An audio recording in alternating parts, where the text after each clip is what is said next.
Coucou, on se retrouve dans le tout premier épisode de mon nouveau podcast vidéo. Aujourd'hui, je reçois Angélique, on va parler de confiance en soi, mais surtout d'entrepreneuriat. Installez-vous confortablement avec une boisson, un repas, ou même en faisant la cuisine, le ménage ou votre trajet en voiture. J'attends vos retours dans les commentaires et surtout allez voir Angélique sur son Insta. Je vous souhaite une bonne écoute. Bonjour Angélique, bienvenue sur mon premier podcast vidéo. Coucou, bonjour tout le monde, bonjour à toi aussi et merci Cynthia pour cette invitation. Avec grand plaisir, merci à toi d'y avoir répondu, franchement je suis trop contente. Du coup, pour commencer, donc toi, on s'est rencontrés sur Instagram. Donc ton Insta c'est angélique.direction le bonheur. Et Exactement. je vais juste te demander de te présenter. Ok, super. Alors du coup, moi c'est Angélique, j'ai 24 ans, je suis coach en confiance en soi et auteur du livre Direction confiance en soi. Et en fait, tout simplement, j'aide les femmes. Alors, je me suis nichée il n'y a pas longtemps chez les femmes entrepreneuses, mais j'aide un peu toutes les femmes. Mais en gros, j'aide les femmes entrepreneuses à être confiantes et épanouies dans leur vie pro, mais aussi dans leur vie perso. Et tout ça en travaillant sur son mental qui, pour moi, joue. Là, on parle d'entrepreneuriat, mais même dans la vie en général, le mindset, le mental, l'état d'esprit, ça joue vraiment 80% de la réussite. Si t'as pas construit cette base-là, c'est un peu comme, tu vois, une maison. Si t'as pas construit cette base-là, bah, au bout d'un moment, sur le long terme, tu tiendras pas et ça va finir par s'effondrer, tu vois. D'accord, ok. Ok. Et c'est quoi qui t'a donné envie de faire ça? Mon expérience. Le fait que pendant des années, et quand je dis des années, c'est pas 1 ou 2 ans, non, c'était vraiment depuis que je suis petite jusqu'à aller mes 20 ans, 21 ans environ. Donc une vingtaine d'années à pas avoir confiance en soi, je pense que j'ai un beau bagage derrière moi. Alors, je sais pas si après on ira dans les détails, mais voilà, rupture amoureuse, trahison d'une personne très proche de ma famille, le fait d'avoir une sœur autiste, de devoir s'en occuper très tôt depuis que je suis allée en primaire. Je commençais déjà à changer la couche de ma sœur, je m'en occupais beaucoup tous les soirs. Je la faisais dormir. Le fait que j'en ai voulu à mes parents parce que du coup, ils me donnaient une responsabilité qui n'était pas la mienne. Moi qui prenais la place de la mère parce que du coup, bah voilà, enfin, pour moi, j'étais un peu comme sa deuxième maman. Du coup, je prenais une place qui n'était pas la mienne. Enfin bref, beaucoup de choses comme ça. Et ouais, je pense qu'il m'a le plus... les deux choses qui m'ont le plus marqué enfin, dans ma vie, ça a été bah, justement le fait d'avoir une sœur autiste, de devoir s'en occuper, mais aussi le regard des autres. Quand elle était dans la rue, qu'elle faisait ses crises, devoir gérer le regard des autres. Et ma première rupture amoureuse qui a été un peu le déclic de tout ça, qui a été un peu la goutte d'eau de trop, je pense, sachant que ben, c'était mon premier amour et que j'étais persuadée que bah, le premier amour, c'était l'amour de ta vie. Et le jour où il m'a quittée, bah, ça a été vraiment la fin du monde pour moi parce que je me suis dit, merde, en fait. Putain, je pensais qu'on allait faire notre vie ensemble, qu'on allait se marier, qu'on allait avoir des enfants, tu vois. Donc ça a été, je pense, un mélange de tout ça et ça a été vraiment le déclic, la goutte de trop, quoi, qui a fait déborder le vase. D'accord, ok. Au niveau scolaire, est-ce que tu peux nous raconter un petit peu ce que tu as fait comme études et tout ça? Carrément. Alors, collège, au lycée, j'ai fait un bac STMG, donc sciences et technologies du management et de la gestion. Un peu par dépit parce que ce qui était S, j'aimais bien les maths, mais tout ce qui était SVT physique, c'était pas pour moi. L, je n'étais pas trop attirée. J'ai fait un peu STMG par dépit. Et en fait, de base, depuis que je suis petite, je voulais devenir professeur des écoles. C'était vraiment le rêve, mon rêve. Genre, quand j'étais petite, tu demandes à mes parents, j'étais toujours là en train de faire genre la maîtresse qui mettait des notes et tout, qui distribue des feuilles. Enfin, vraiment, c'était mon rêve d'enfant. Et au final, par manque de confiance en moi, par peur du regard des autres, à la fin de mon bac, au lieu d'aller faire une fac pour devenir professeur des écoles, je suis partie faire une préparation pour devenir éducatrice de jeunes enfants. Donc ça reste toujours avec les enfants, mais c'était pas ce qui me plaisait parce que c'est pas le même domaine, tu vois, c'est pas vraiment la même gestion, la même chose. Et au final, il s'avère que bah, j'ai réussi mon écrit, mais j'ai raté mon oral, bah, justement toujours par rapport à ce manque de confiance en soi. À ce moment-là de ma vie, en fait, et je sentais le regard des autres qui étaient là en mode, mais pourquoi elle pleure, tu vois? Quand on se préparait pour préparer le concours à l'oral avec ma classe, dès qu'on se préparait, je sais pas, quand je parle à l'oral, je me mettais à pleurer. Je sais pas pourquoi. Vraiment, c'était une catastrophe. C'est-à-dire que l'expression orale, tu vois, genre là, il y a quelques années, tu m'aurais demandé de faire un interview. Déjà, je l'aurais pas fait. Et si je l'aurais fait, tu m'aurais entendu pleurer. Je sais pas pourquoi, tu vois. C'était vraiment le fait d'exposer au regard des autres, de devoir parler devant des gens, de devoir parler de ma vie personnelle, tu vois, je sais pas, le fait de prendre la parole, waouh, c'était impossible pour moi.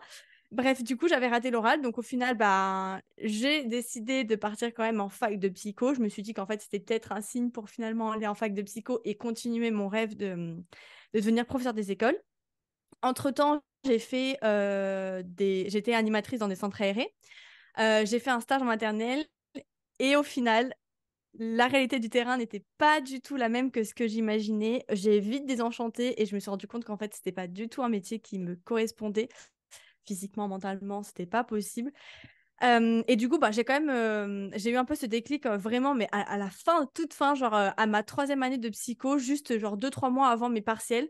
Et en fait, je me suis dit, bon, vas-y, Angélique, continue, tu vas pas arrêter là, il te reste 2 mois pour finir ton année. Donc, j'ai passé mon année, j'ai eu ma licence de psycho. Mais du coup, 2, 3 mois avant ma dernière année de psycho, j'ai commencé à me lancer à mon compte. Et je suis devenue coach de vie parce qu'en fait, donc, depuis quelques années, je m'intéressais au développement personnel. Je me suis beaucoup intéressée à ce que faisait Chloé Bloom, qui est un peu la référence en France du développement personnel. Je me suis beaucoup inspirée d'elle. Et en fait, quand j'ai vu qu'elle était coach de vie, que ce métier existait, que tu pouvais aider des gens et tout, bah en fait, je pourrais même pas t'expliquer, ça a été comme une évidence. Je me suis dit, c'est ça que je veux faire. Et bah la confiance en soi, pourquoi? Bah, parce que justement, je suis passée par là, je sais à quel point c'est douloureux, je sais à quel point bah, tu peux rater des amitiés, des relations amoureuses, des opportunités, à quel point voilà, ça peut te gâcher ta vie. Mais je sais aussi que bah, c'est possible de travailler sur ça, tu vois.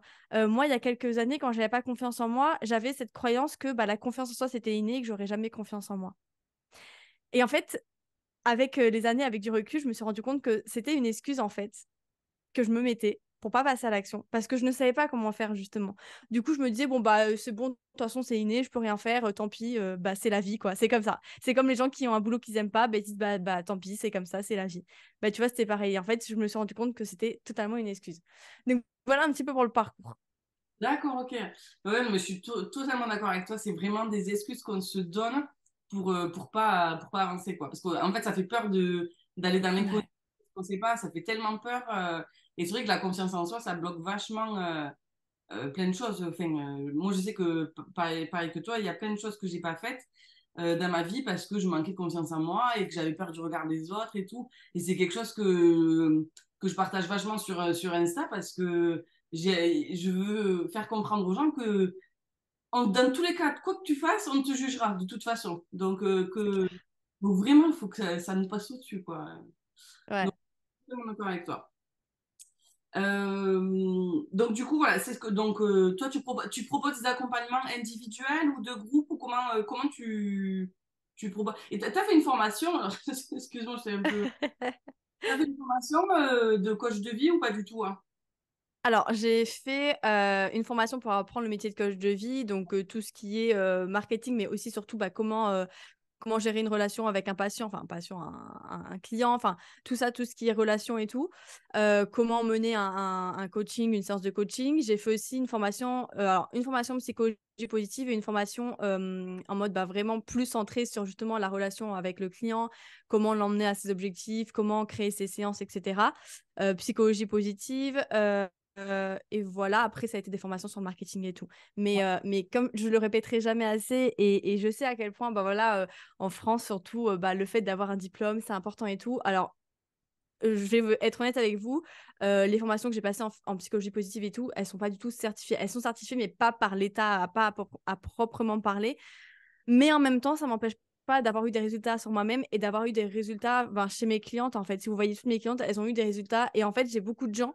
Par exemple, une de mes clientes qui aimerait passer de community manager à coach mindset, elle a beaucoup de croyances et elle pense que, bah, vu qu'elle n'a pas de formation, qu'elle n'a pas de PNL, parce que, alors, une coach mindset a osé lui dire qu'il fallait avoir une formation PNL pour se lancer. J'étais là en mode, non, en fait, pas du tout. Enfin, à partir du moment où tu es passé par là, en plus, elle s'est beaucoup formée, elle a fait beaucoup d'avant personnel et tout. Elle est passée par là, tu vois. Elle est, genre, comme j'aime l'appeler, ton client, il est à l'étage numéro 1, tu as l'étage numéro 2, tu as un pas d'avance par rapport à lui. En fait, elle a quelque chose à apporter. La formation, ça vient un peu plus tard. Bien sûr qu'il faut apprendre voilà, à gérer la relation avec un client, avec un patient, comment créer les séances et tout, mais tout ce qui est PNL, tout ça, ça c'est un plus pour moi. Moi, mon expérience, c'est ce qui m'a énormément aidé et qui aide mes clientes aujourd'hui. C'est-à-dire que j'ai pas de formation à proprement parler qui sont certifiées. Alors bien évidemment que mon but c'est de faire une école certifiée pour au cas où si un jour l'État commence à nous demander, un peu comme psychologue, d'avoir un diplôme. Mais ça sera juste si voilà, il vient nous faire chier parce que voilà.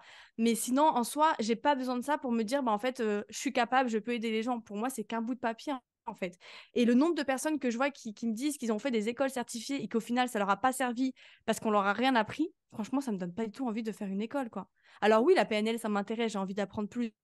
Mais c'est pas grâce à ça que je vais me lancer, en fait. Non, t'es pas obligé d'avoir un diplôme, d'avoir quelque chose pour te lancer. Pas du tout. Bah, enfin, sachant quand même, tu as une licence en psycho, quoi, donc c'est pas non plus.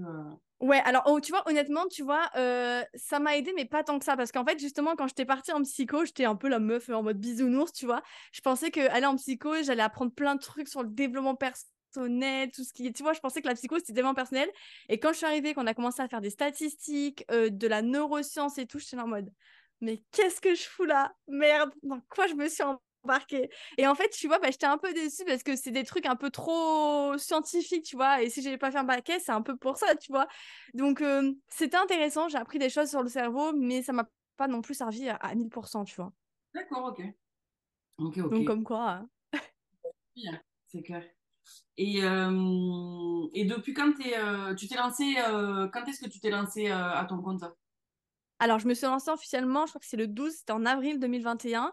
Mais après, ça fait depuis le 1er janvier 2023 que je suis 100% à mon compte, parce que jusqu'à maintenant, bah, j'étais salariée soit à temps plein, soit à temps partiel. Donc là, ça fait depuis le 1er janvier que je suis 100% ici, présente. Voilà. C'est génial, c'est génial. Et tu faisais quoi du coup avant, ou même en parallèle, tu faisais quoi comme activité? Alors, j'ai fait pas mal de petits boulots. J'ai travaillé à Carrefour pendant 2 ans. Ça aussi, ça a été une expérience de dingue. Ça a été très challengeant pour moi, même si j'étais là que le week-end, tu vois. Genre, et là encore, hier, je suis retournée à ce Carrefour pour faire des courses, tu vois, bref. Et je suis tombée sur une fille que je ne connaissais pas, tu vois, une nouvelle. Elle m'a dit, ça fait depuis avril qu'elle est là. Elle part déjà maintenant, tu vois, elle est restée même pas 6 mois. Et en fait, c'est un carrefour où je ne sais même pas comment j'ai fait pour rester 2 ans, honnêtement. C'est-à-dire que là-bas, en fait, c'est un grand carrefour, donc peut-être ça y joue, mais tu as beaucoup de gens négatifs, hypocrites, qui te parlent comme de la merde. Dès qu'ils sont supérieurs, ça y est, ils se la sentent plus, ils te parlent vraiment comme de la merde. Une fois, il y a une de notre responsable qui est plus là, et je merci, qui m'a foutu la misère, vraiment, elle m'a traumatisée.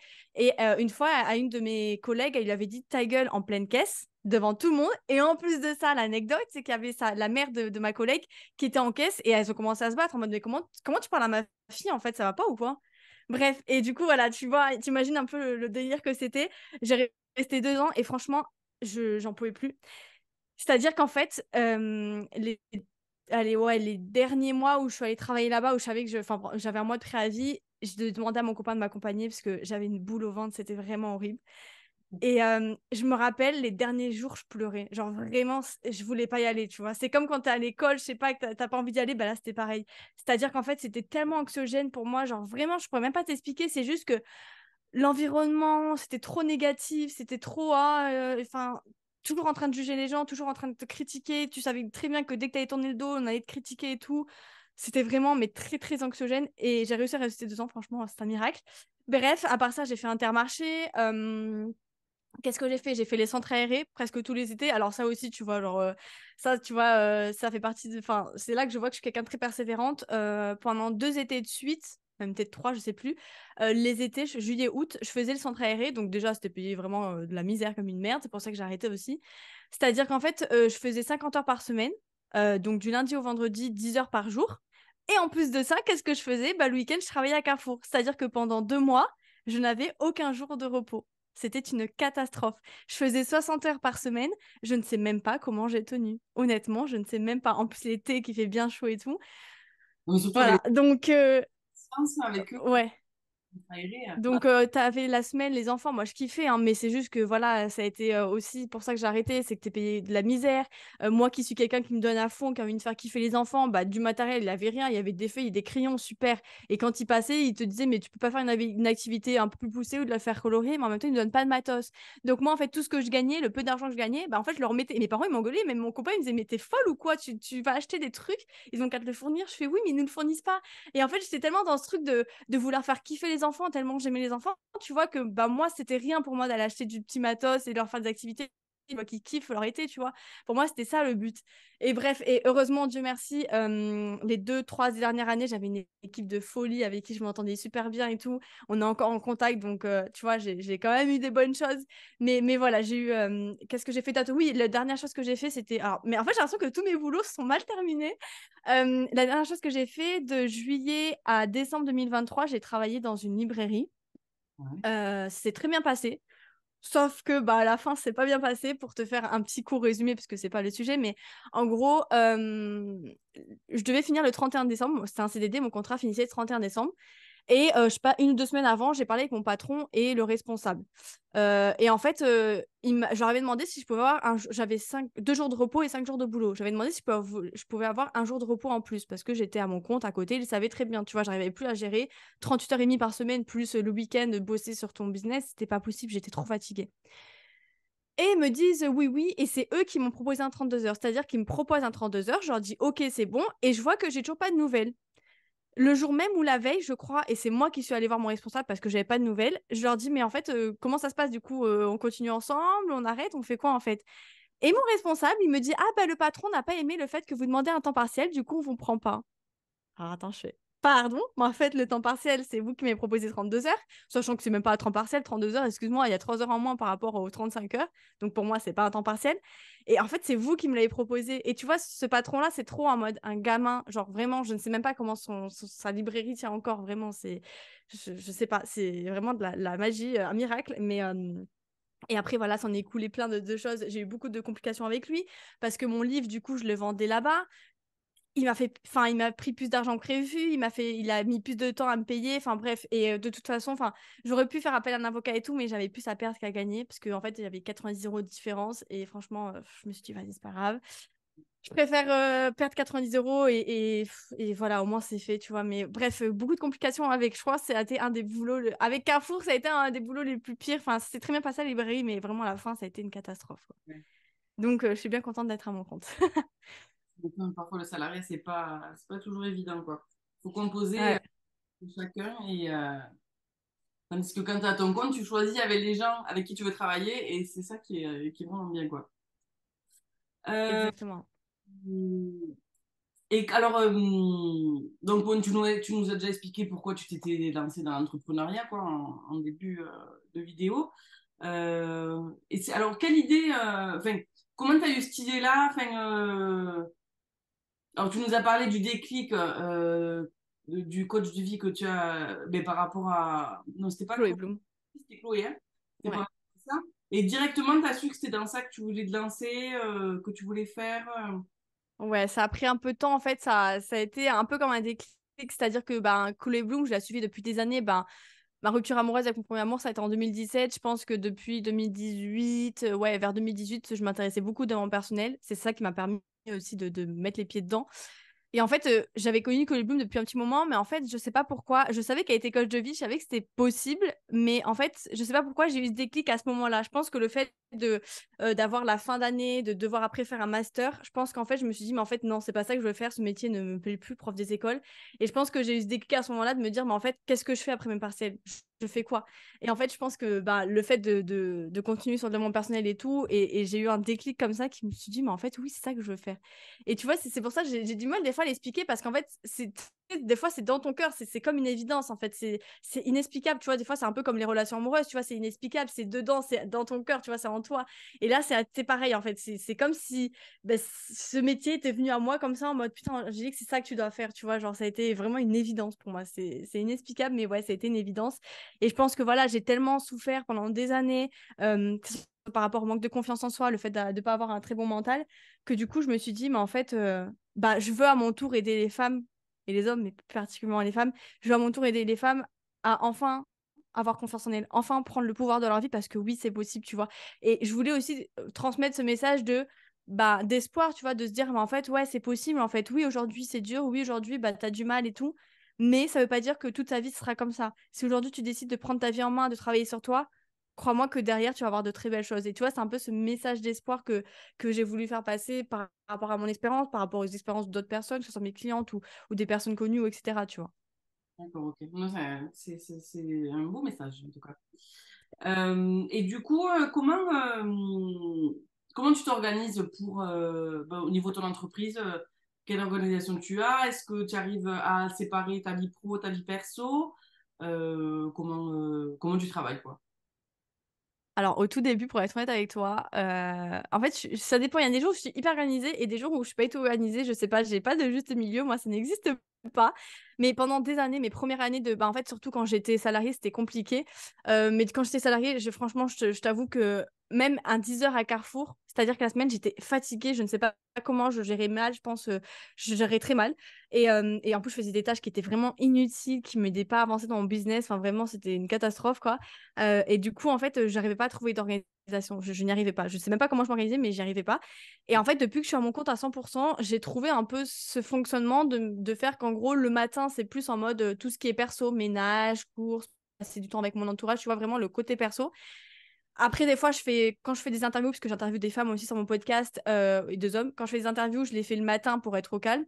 Mais sinon, l'après-midi, tu vois, c'est plus le business. Tout ce qui est, tout ce qui est mes clients, tout ce qui est création de mes offres, tout ce qui est préparation de mes lancements, etc. Tu vois, mon business, c'est plus l'après-midi. Donc, on va dire matin perso et l'après-midi business. C'est un peu comme ça que moi, je me retrouve. Ça peut convenir à des gens ou pas. Je sais que je parle avec des gens qui me disaient que eux, c'était l'inverse. Eux, c'était matin business et l'après-midi repos perso.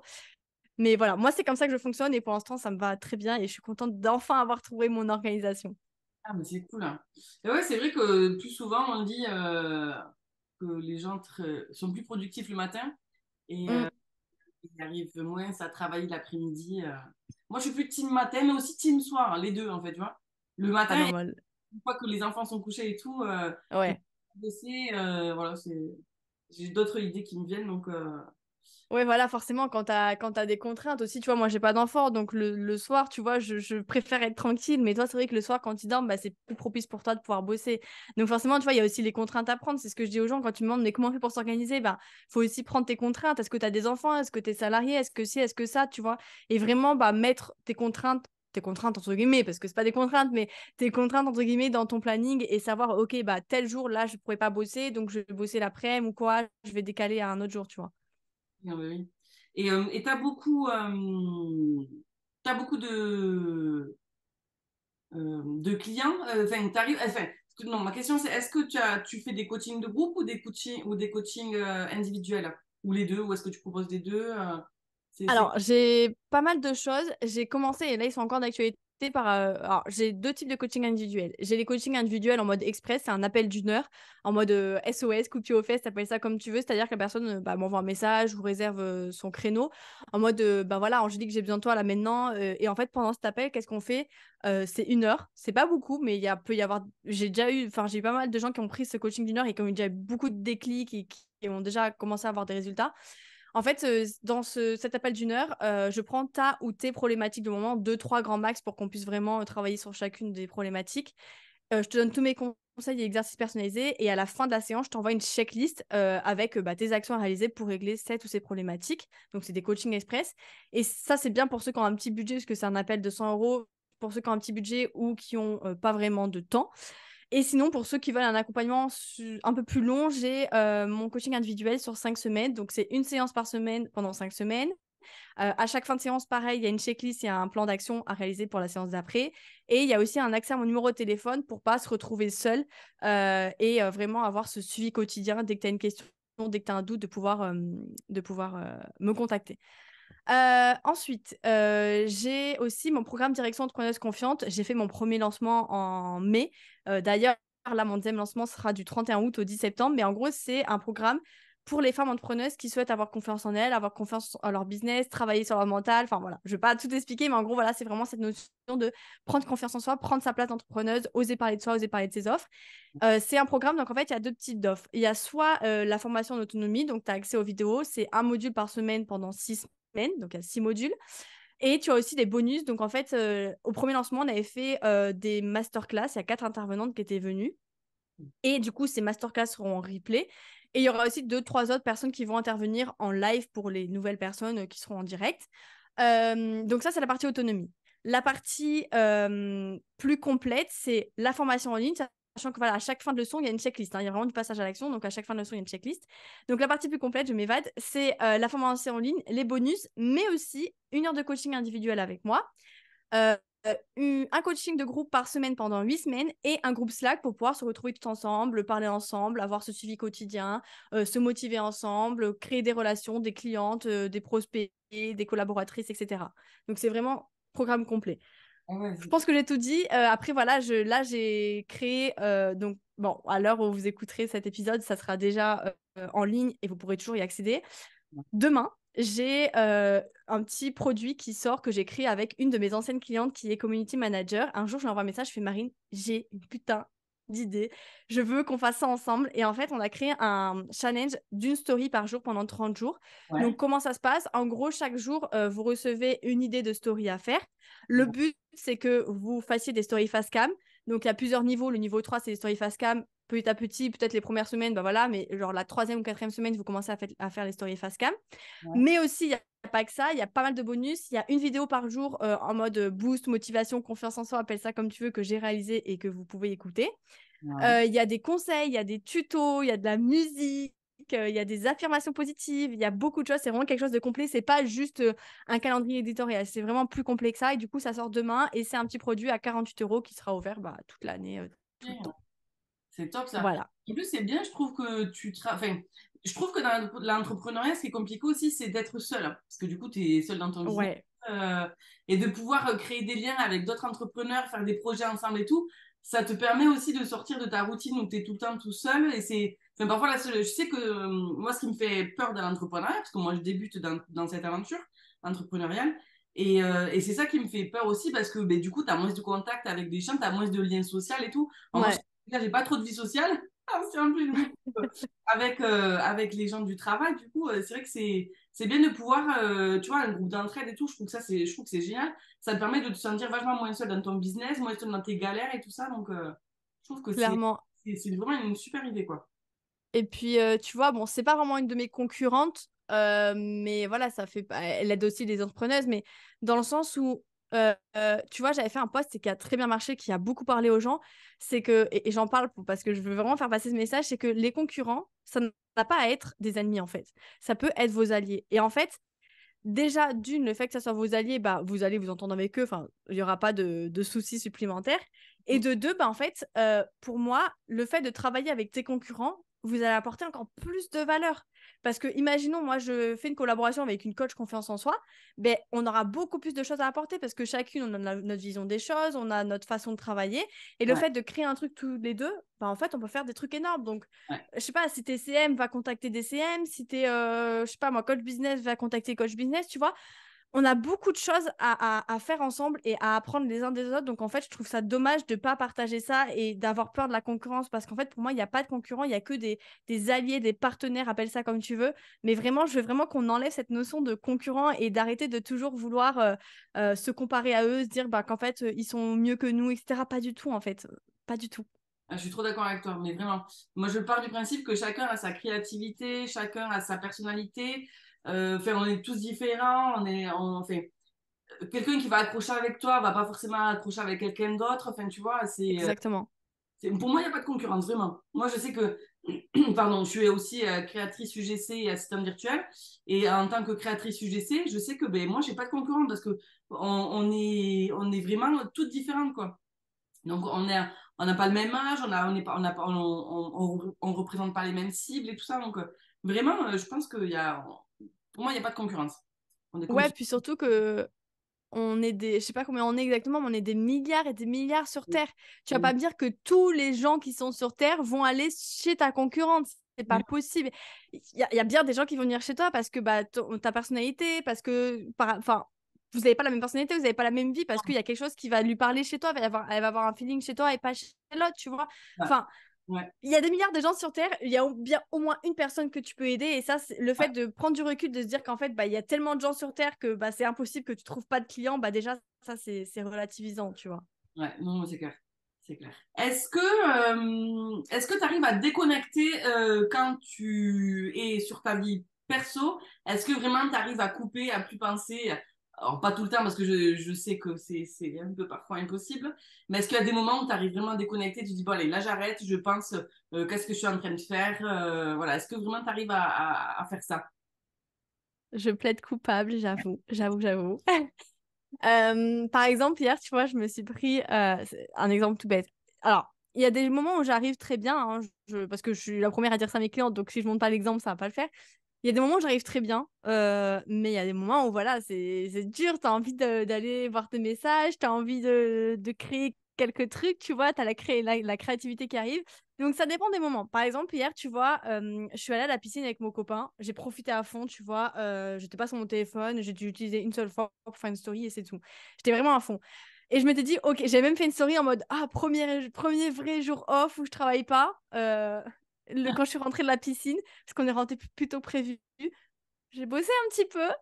J'ai regardé quoi? Une vidéo, parce qu'en fait, j'ai une formation qui t'explique comment faire comment ça s'appelle?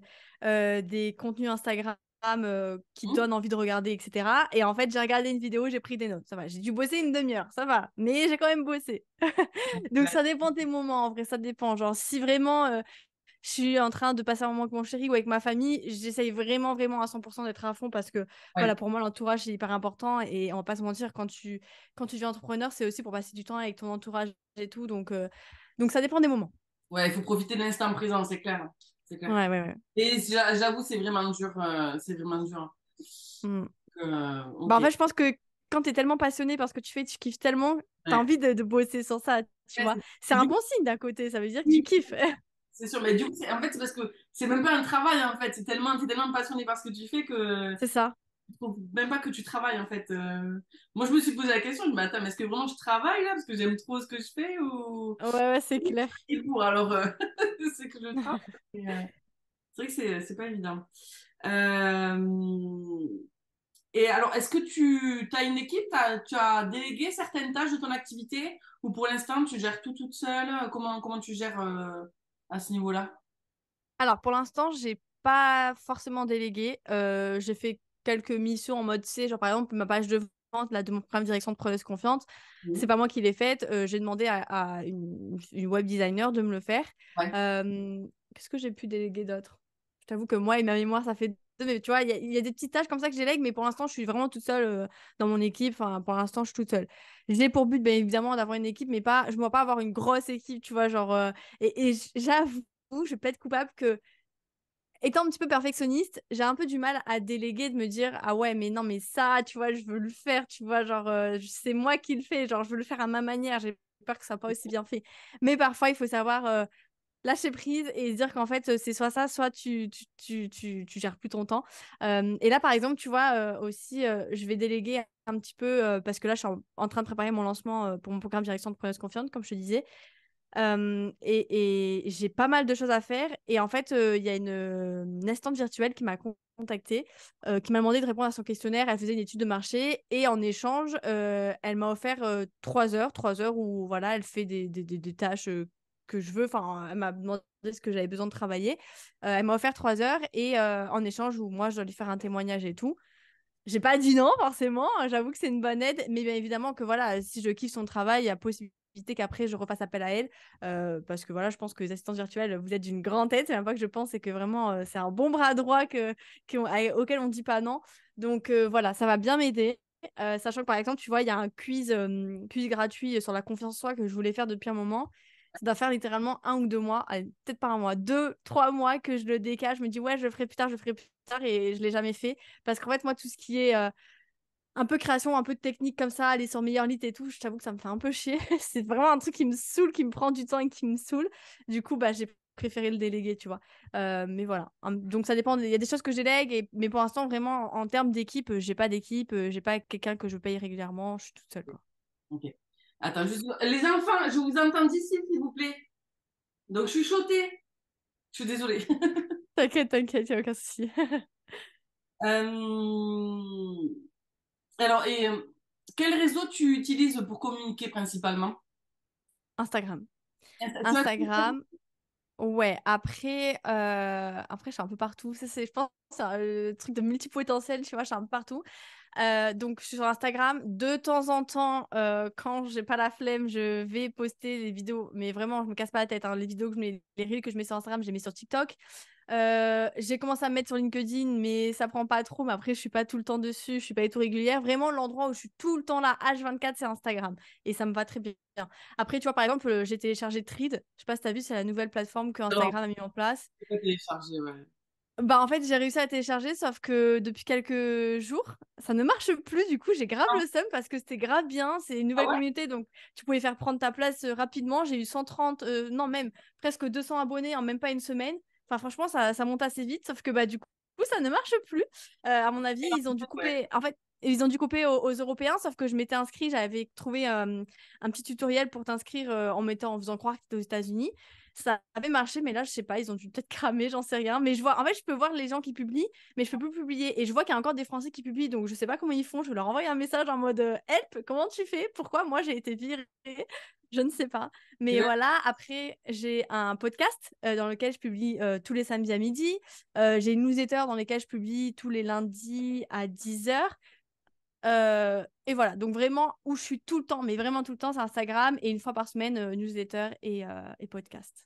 D'accord. Et du coup, pourquoi tu as créé ce podcast? C'était pour, en fait, pour créer encore plus un lien avec ma communauté et leur apporter encore plus de valeur, tu vois, parce que bah, sur Instagram, c'est bien, mais parfois, c'est un peu limité, tu vois. Tu peux pas faire des longs sujets, des longues vidéos, des longs podcasts, tu vois. Donc, euh, donc en fait, j'ai décidé de faire un podcast, ça me tentait depuis longtemps, et je l'ai lancé, je crois, en janvier 2022. C'était genre mon objectif et je l'ai fait direct. Genre, je sais pas, j'ai eu une pulsion en mode me dire, vas-y, j'ai envie de faire un podcast. J'ai été régulière. À un moment donné, j'ai arrêté pendant quelques temps. J'y arrivais plus. Enfin, j'étais plus régulière. Et en fait, là, ça y est, j'ai repris à fond depuis quelques mois. Donc, je suis contente. Et c'est aussi pour. Qu'est-ce que je voulais dire? Je sais plus. Je suis en train de m'embrouiller l'esprit, c'est horrible. Et bref, ouais, pour créer encore plus un lien avec ma communauté et leur apporter encore plus de valeur. Et aussi, du coup, oui, ça que je voulais dire, je le publie sur le podcast, mais aussi en mode chaîne YouTube. C'est-à-dire que, bah, le podcast, je l'enregistre aussi en mode vidéo pour aussi le mettre sur YouTube. Donc, pour ceux qui préfèrent les podcasts, qui préfèrent pas voir la tête, bah, c'est en mode podcast. Et pour ceux qui veulent me voir gesticuler dans tous les sens, en train de bouger tout le temps comme d'habitude, ça, c'est sur YouTube que ça se passe. Et de toute manière, je mettrai tous tes liens dans la barre d'infos Ouais, merci. pour qu'ils te retrouver partout où tu es. Donc ça, c'est cool. Et est-ce que du coup, ça t'a aidé dans ta stratégie de vente, le podcast? Ou tu parles pas du tout, enfin, t'abordes quoi comme thème sur ta chaîne, sur ton podcast? J'apporte pas mal de choses. Il faut savoir que je fais voire deux interviews par mois. Ok. Une fois par mois, je fais un genre de mini coaching où je prends la problématique que quelqu'un m'a envoyée ou que je fais une story et que les gens me répondent. Je prends une problématique et j'y réponds en mode bah, gratuitement, un mini coaching. Je donne mes conseils, mes pistes de réflexion. Donc, je fais ça une fois par mois en mode anonyme, surtout. Ouais, Et après, le reste du temps, une ou deux fois par mois, je fais des trucs un peu en mode conseil. Donc, ça dépend. En fait, j'ai un planning éditorial ouais, où j'ai préparé plein de sujets. Des fois, par exemple, là, il y a une ou deux semaines, j'ai publié un épisode de podcast. Je crois que c'était la semaine dernière. J'ai publié un épisode de podcast où, bah, en fait, c'est pas de base, je parle de femmes entrepreneuses. Enfin, je m'aniche chez ça. Mais là, j'ai parlé d'un sujet qui touche tout le monde. C'est bah, comment se sentir bien dans son corps quand on est, enfin l'été, tu vois. Et en fait, j'ai fait ça parce que bah, la semaine dernière, il y avait une journée, la journée mondiale du bikini. Et ça ouais. m'a donné cette idée de me dire, ok, je vais donner des conseils sur comment se sentir bien dans son corps en partageant mon expérience. Parce que voilà, pendant des années, bah, j'ai eu beaucoup de complexes, surtout l'été, je mettais des collants parce que j'avais des poils, enfin bref, une catastrophe. Et du coup, ouais, j'ai eu ta tête là en mode, ah oui, du coup, voilà. Et j'ai voulu partager mon expérience. Donc, tu vois, j'ai des idées comme ça qui viennent par-ci par-là. Après, je pourrais pas te dire que j'ai fait des ventes grâce à ça, parce que bah, les gens que j'ai eu en client, c'était d'Instagram. Après, peut-être qu'ils écoutaient mes podcasts et du coup, ça leur a donné encore plus envie, tu vois. Mais à proprement parler, je sais honnêtement pas s'il y a des gens qui viennent du podcast, tu vois. D'accord, ok, mais est-ce que tu vends, enfin, tu parles quand même de tes offres sur le Ah podcast? oui, oui, Ah, bien oui. sûr. Ah, Ah oui, oui, bien c'est sûr, quand même. ouais. J'aide mes clientes à parler de leurs offres et de et d'elles-mêmes, donc je me dois de le faire aussi. Non, non, tout le temps. Alors pas tout le temps des offres. Des fois, je parle de mon e-book gratuit. Des fois, je parle je sais pas. Là, par exemple, en ce moment, je parle beaucoup de comment ça s'appelle?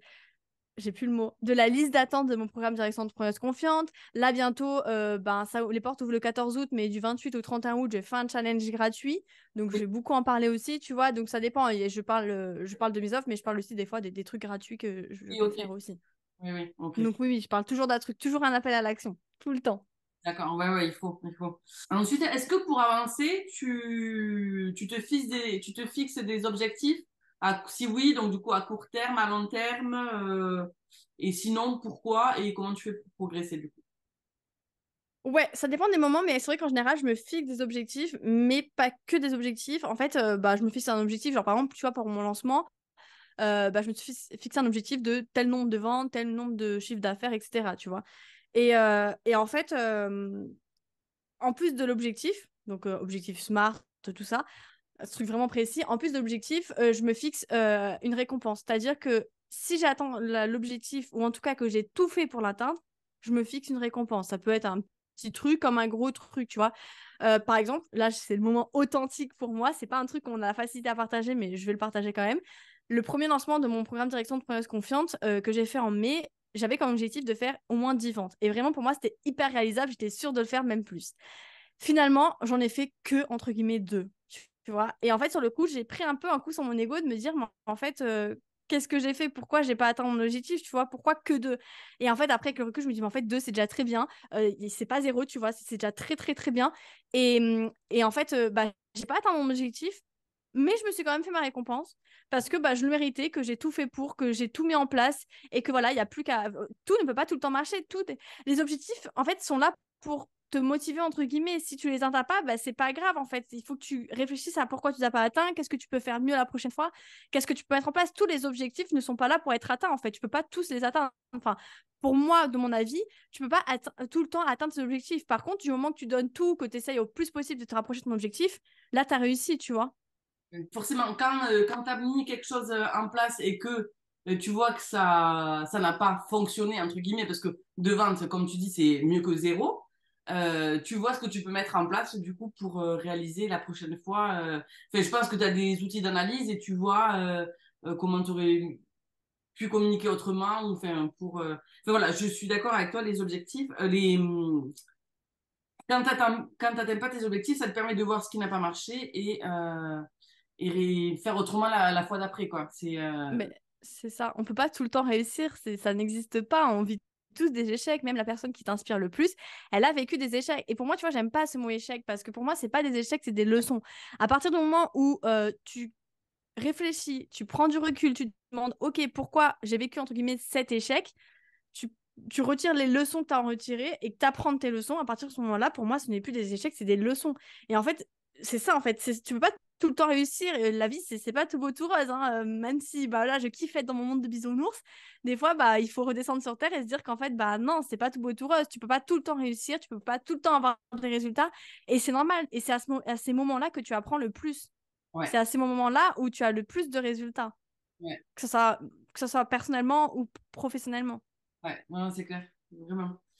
Et est-ce que tu arrives à te générer un salaire? Alors, un salaire fixe pour l'instant, honnêtement, non.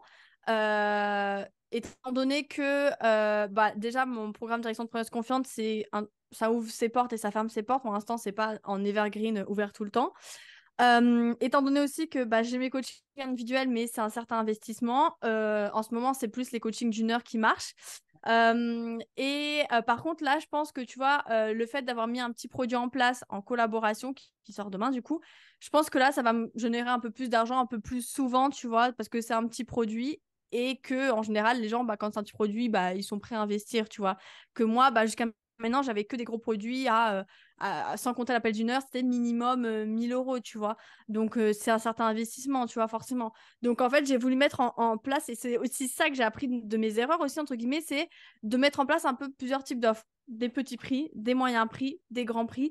Et ça, je pense que ça va vachement m'aider. J'ai pas encore eu les résultats parce que j'ai pas encore lancé le produit à 48 euros là, que j'ai fait avec la Marine, la community manager. Mais je pense qu'il y a moyen que ça marche assez bien, tu vois, parce que c'est un petit prix et franchement, avec pas beaucoup de résultats. Donc voilà. Donc, je sais plus, c'était quoi la question? C'est incroyable comment je m'évade à chaque fois. Ça m'énerve, je m'énerve moi-même, tu vois. Oui, je me rappelle, du coup, si j'arrivais à générer, honnêtement, j'ai pas un salaire fixe. Hein, je vais pas dire que je gagne 1000 euros alors que c'est faux. Mon objectif, c'est de faire 5000 euros par mois. Chiffre Mais pour d'affaires l'instant, ou j'en de- suis. Pardon? C'est de 5 000 € de chiffre d'affaires ou de revenus? De chiffre d'affaires. Au moins que j'arrive à moi. Vraiment, en termes de revenus, c'est qu'au moins, j'arrive, pour être bien financièrement, au moins 3000 euros par mois en mode de tranquille, tu vois, genre sans compter les tâches, enfin les Trois mille l'URSSAF, tout euros, ça. c'est dans ta poche, quoi. Voilà. Tu as déjà tout C'est payé. ça, Ok. exactement. Et voilà. Mais il faut savoir aussi qu'il y a des gens voilà, qui prennent du temps. Ça fait 2 ans que je suis lancée et pourtant, j'arrive pas non plus, enfin, pour l'instant, à me générer un chiffre d'affaires récurrent. Et c'est OK parce que sur Instagram, tu as beaucoup de gens qui font 10 000 euros par mois, 100 000 euros par mois, tu te compares beaucoup. En fait, non, il y a des gens comme moi qui font 1000, 2000 euros par mois et c'est OK, en fait, ça existe. On est là, les gars. Oui. C'est, Mais je pense c'est... qu'en plus, c'est vraiment la majorité, en fait. Quand tu démarres, tu n'as pas de 10 000 € de chiffre Bah, d'affaires. bien sûr que non. Bien sûr que non. Et puis, l'entrepreneuriat, c'est bien connu pour être les montagnes russes, tu vois. Un jour, un mois, tu peux faire 10 000 euros et l'autre mois, tu peux faire 2000 euros, tu vois. C'est le jeu de l'entrepreneuriat, en fait. En plus, ça dépend aussi de ton secteur d'activité. Donc, Ouais. il y en a qui vont plus facilement, selon le secteur, qui marchent forcément mieux, entre guillemets, c'est pas le bon terme, mais Ouais, parce que mais je vois ce que tu dis. Par exemple, un coach business qui dit, bah ouais, je vais t'aider à avoir des clients, forcément, il va attirer plus de gens que, bah, par exemple, moi, tu vois, je suis entre guillemets, enfin, je veux pas dire ça parce qu'après ça peut paraître comme une excuse, mais c'est pas une excuse, mais entre guillemets, tu vois, moi, avant de vendre, j'ai beaucoup d'éducation à faire parce qu'il faut faire comprendre aux gens que bah, la première étape, c'est travailler son mindset, que la confiance en soi, c'est important. Et en fait, il y a un peu du mal, tu vois, il y a des gens qui s'en rendent compte, qui m'envoient des messages en mode, mais combien de fois j'ai eu des messages de gens qui m'ont dit, mais Angélique, j'aurais tellement voulu te connaître avant. Malheureusement, là pour l'instant, j'ai plus l'argent, j'ai fait appel à des coachs business et au final, bah, ça m'a pas servi parce que sur le moment, je pensais que j'avais besoin de ça, mais au final, j'avais pas besoin de ça. J'avais besoin de travailler ma confiance en moi, ma confiance en mon business. Et en fait, ben, c'est ça aussi mon message, c'est que les gars, la première étape à travailler, c'est pas savoir comment avoir des clients, comment avoir des stratégies, c'est travailler sur vous-même parce que vous êtes la personne la plus importante de votre business. Donc, si vous créez pas les fondations, les bases d'une maison, si vous créez pas, je sais pas, par exemple, quand tu commences une maison, tu construis, je sais pas, moi, tu mets le ciment, je sais pas c'est quoi l'ordre exact, mais il y a un ordre. Et ben, dans le business, dans la vie en général, c'est pareil. Et combien de gens je vois qui ont de l'argent, mais qui au final ne sont pas heureux ou qui réussissent pas, qui réussissent pas à atteindre leur objectif comme ils veulent, parce qu'en fait, ils n'ont pas fondé l'étape numéro 1, ah, non, c'est qui est sûr. le mindset, qui est soi-même. Ah oui, non, mais c'est clair. Donc, tu vois, j'ai beaucoup d'éducation à faire. C'est fatigant, ça prend du temps, et je pense que c'est aussi pour ça que, voilà, après, voilà, mais c'est aussi pour ça, je pense qu'une des raisons que j'atteins pas encore un certain chiffre d'affaires, c'est que, bah, il y a beaucoup d'éducation à faire avant, et voilà. Ok. Et t'as quoi comme type d'entreprise? T'es en auto-entreprise ou t'es passé sur une entreprise? Je suis en auto-entreprise, micro-entreprise, enfin, Oui, auto-entrepreneuse. oui, le nom a changé, je crois que c'est micro-entreprise maintenant. Ouais, je sais jamais, bref, t'as compris, mais non, je suis en micro-entreprise, auto-entreprise. Ok. Et au début, t'as dû faire un investissement financier dans ton entreprise ou pas du tout? Bah, j'ai fait pas mal de formations parce que niveau bah voilà niveau mindset tout ça ça allait bien, j'avais pas besoin de me former sur ça. Quoique bah j'ai fait je suis allée voir des psychologues, je me suis formée par moi-même, enfin voilà, j'ai fait quand même des choses niveau mindset. Après voilà, j'ai fait appel j'ai fait des formations comme je te disais sur la psychologie positive, comment créer des coachings, etc. J'ai fait la formation de Aline de The Bee Boost, la BSB. Ouais, j'ai fait la VSB. J'ai fait quelques petites autres formations pour comment créer des stories, comment faire des contenus Instagram impactants, tu vois. En ce moment, je suis pas mal sur tout ce qui est contenu Instagram impactant, faire des stories et tout. Mais sinon, ouais, j'ai pas mal investi quand même en formation. Il y a un moment donné au début où voilà, j'avais ce syndrome d'imposteur de vouloir, tu sais, l'objet brillant, de vouloir tout acheter pour ne rater aucune information. Ah, lol! Et du coup, au final, bah, je dépensais beaucoup. Et au final, je me suis dit, mais non, en fait, là, si tu continues comme ça, tu vas foncer droit dans le mur. Tu vas devoir retourner dans le salariat. Donc, on va arrêter les conneries et on va peut-être commencer à mettre en place ce que tu as appris, quoi. Ouais, ouais, c'est compliqué ça, hein. Je l'ai vécu un peu aussi. C'est dur Ouais, hein, parce que on te vend le. En plus, ils le vendent tellement bien. Du coup, t'as envie de. grave.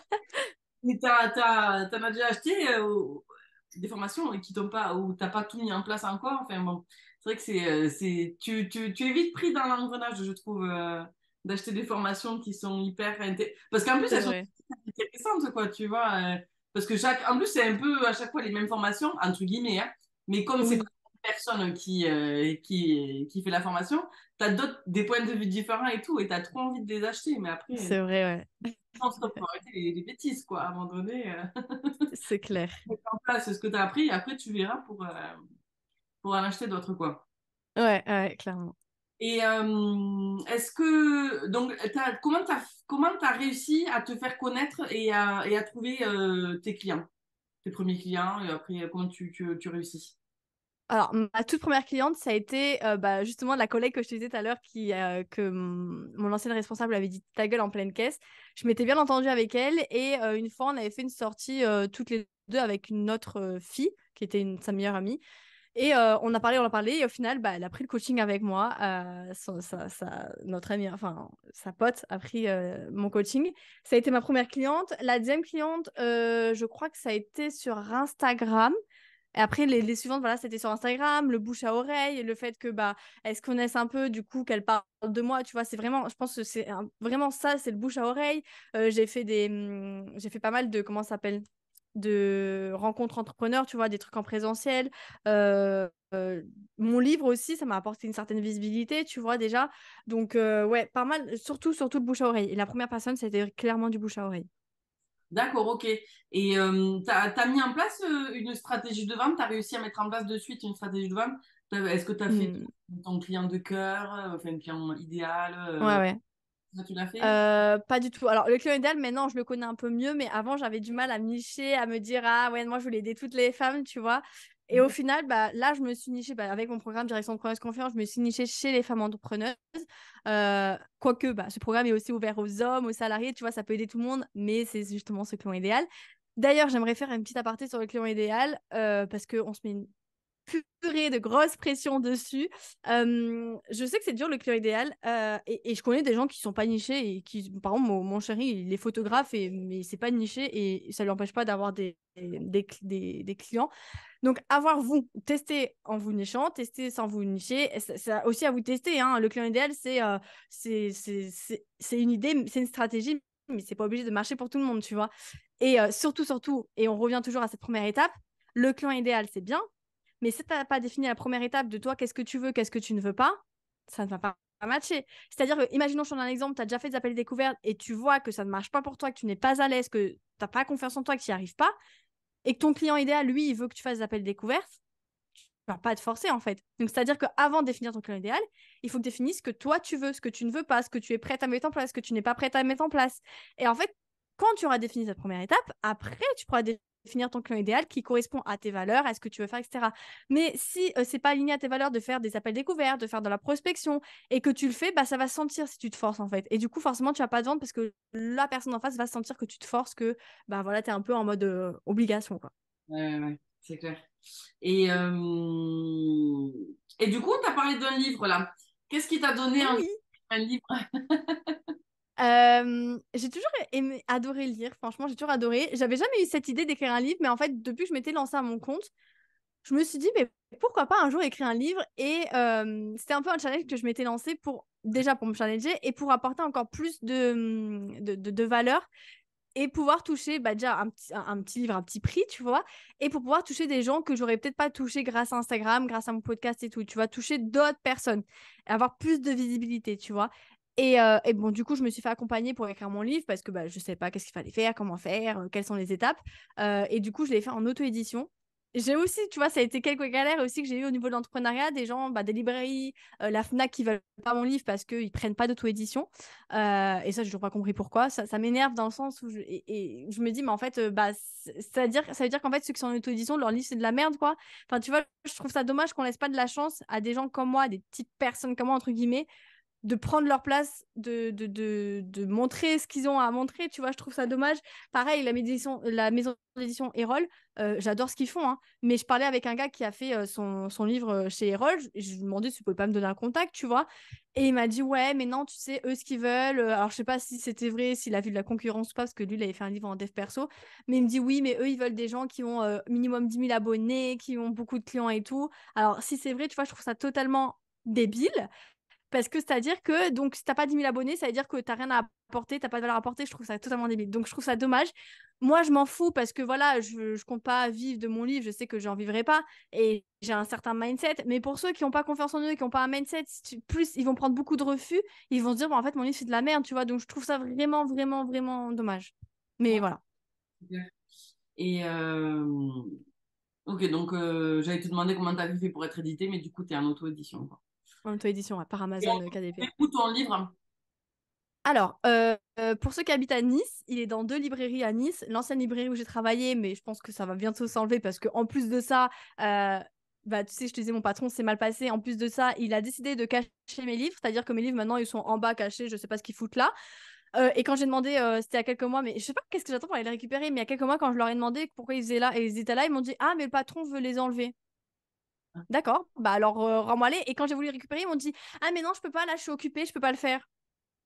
Bref, gros foutage de gueule, c'est pas grave. Et du coup, une autre librairie, donc cette librairie s'appelle la Sorbonne pour ceux qui habitent à Nice. Et il y a la librairie Osiris aussi, qui là, c'est une librairie spéciale développement personnel, spiritualité. Et sinon, bah, il est dispo sur Amazon. Sur mon Instagram, vous retrouvez le lien Amazon. Mais normalement, sur Amazon, si vous tapez direction confiance en soi, Angélique Constant, vous allez le trouver. D'accord, ok. Ok, super. Donc voilà. Euh, et alors, je reviens sur ton programme. Comment l'idée de créer ce programme, elle t'est venue, hein?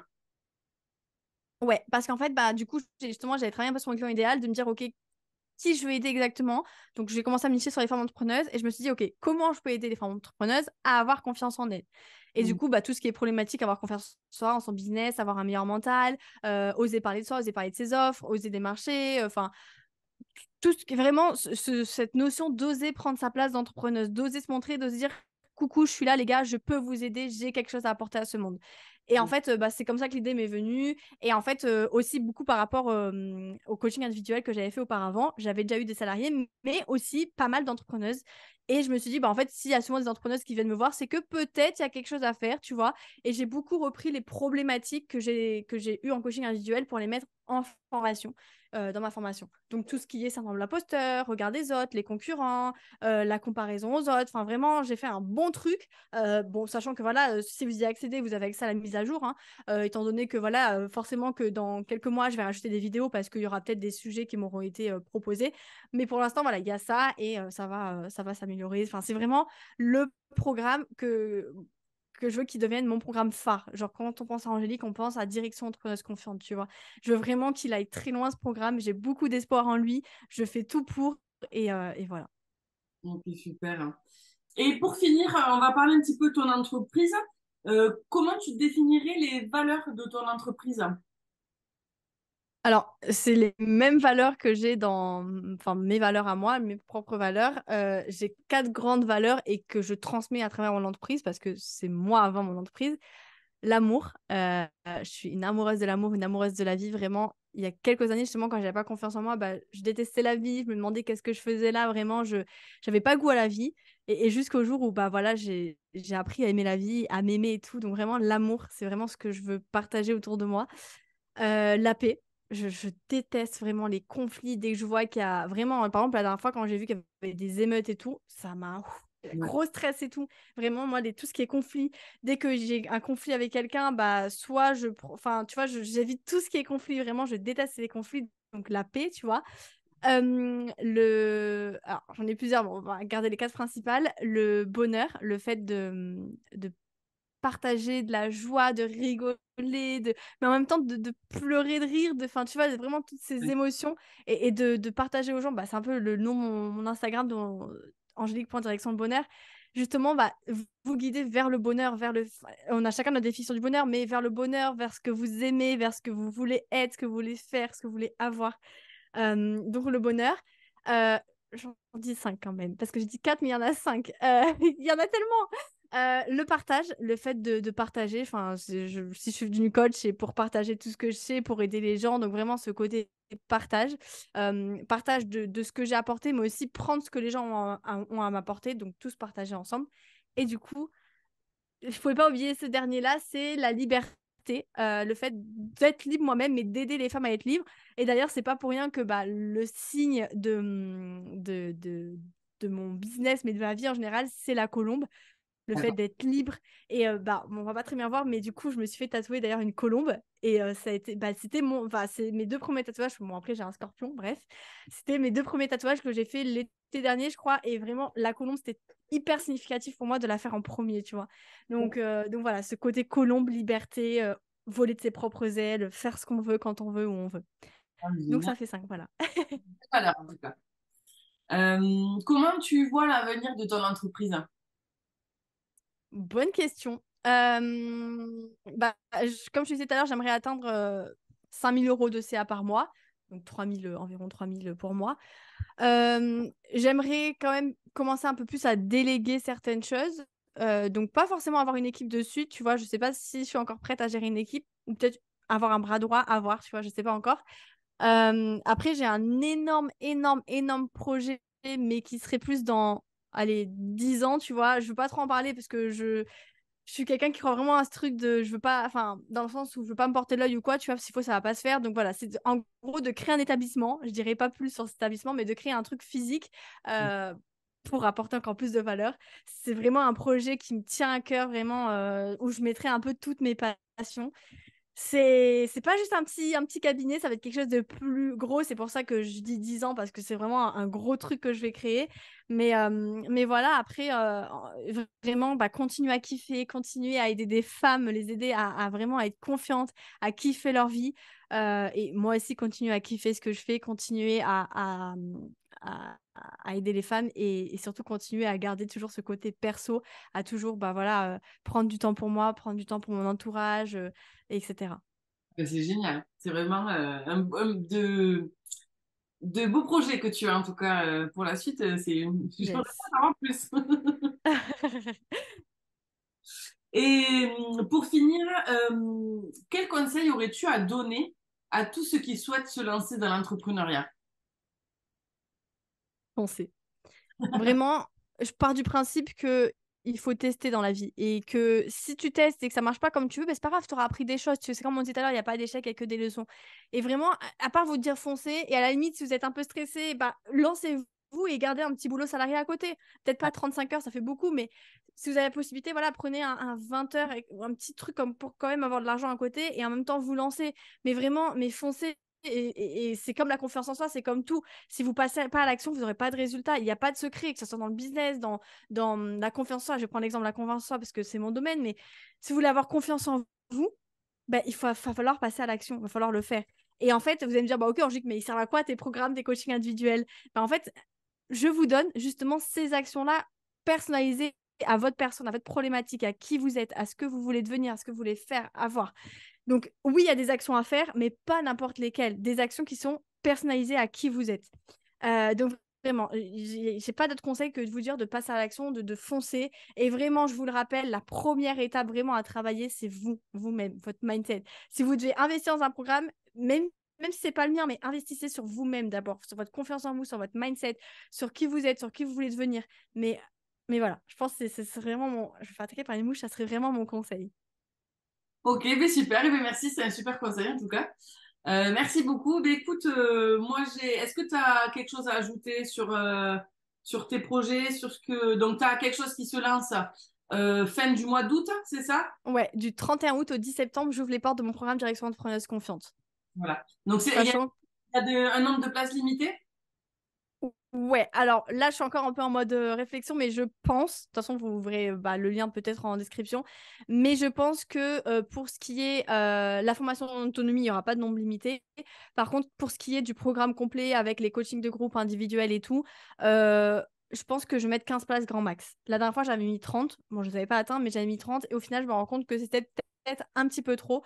Sachant que là, les deux filles en coaching de groupe, elles m'ont dit que c'était cool qu'il y ait un petit comité comme ça. Donc, je me dis 15, ça peut être pas mal. Même pour moi, après, j'ai 1 heure de coaching individuel par personne, donc ça me fait 15 heures, ce qui est déjà pas mal. Sachant qu'il n'y a pas que 15 heures, il y a aussi la préparation du coaching, tout ce qu'il y a avant. Donc, je pense, ouais, il y aura, dans ma tête, je pense que ça va rester comme ça sera 15 places grand max pour le programme complet. D'accord. Et donc, ben, je mettrai ta page de vente et tout ça. Je mets tous tes liens en description, que ce soit ton podcast, ton Instagram, ta chaîne YouTube, Let's go. la Trop page de cool. vente, mon site internet, tout comme ça, ils auront toutes les informations. Yes. Je te remercie vraiment d'avoir accepté cette interview, qu'on puisse échanger comme ça sur l'entrepreneuriat. Vraiment, moi, c'est un sujet qui me passionne, donc de savoir comment les autres font et tout, c'est vraiment trop. Ouais. Vraiment, merci beaucoup d'être venu sur ce podcast vidéo.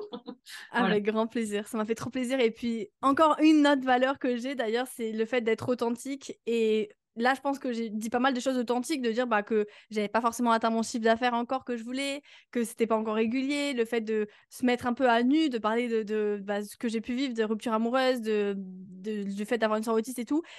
Pour vous, ça peut paraître anodin, mais pour moi, c'est un vrai challenge. En tout cas, bon, maintenant, un peu moins, mais avant, enfin, dès que je parlais de ma sœur, c'était vraiment. Et encore un peu maintenant, tu vois, mais dès que je parle de ma sœur, tu vois, j'ai les larmes aux yeux parce que, bah voilà, c'est vraiment un challenge de tous les jours, même dans le futur, de savoir ce qu'elle va devenir, comment on va gérer tout ça. Enfin, bref. Et vraiment, donc, c'était aussi pour dire que, voilà, j'espère que ce podcast vous aura plu et que vous aurez vu ce partage d'authenticité. J'espère aussi que ça vous aura donné un message d'espoir de se dire bah, qu'en fait, c'est possible d'avoir confiance en soi, que vous pouvez y arriver. D'ailleurs, bah, si voilà, vraiment, vous avez du mal, vous ne savez pas par où commencer sans forcément passer par mes coachings, envoyez-moi un message Instagram, expliquez-moi votre situation et je serai ravie de vous répondre. Mais n'hésitez pas, je ne mords pas, promis. Ouais, c'est génial. Amandine, je te laisse conclure cette vidéo. Yes, moi j'ai une phrase que j'adore dire tout le temps, vraiment, vous verrez à la fin de mes posts, à la fin de mes mails, à la fin de mes podcasts, tout le temps, c'est toujours une phrase que je répète. C'est belle journée et bon voyage direction le bonheur. Et bien voilà, c'était le mot de la fin. Merci beaucoup et à bientôt. À bientôt.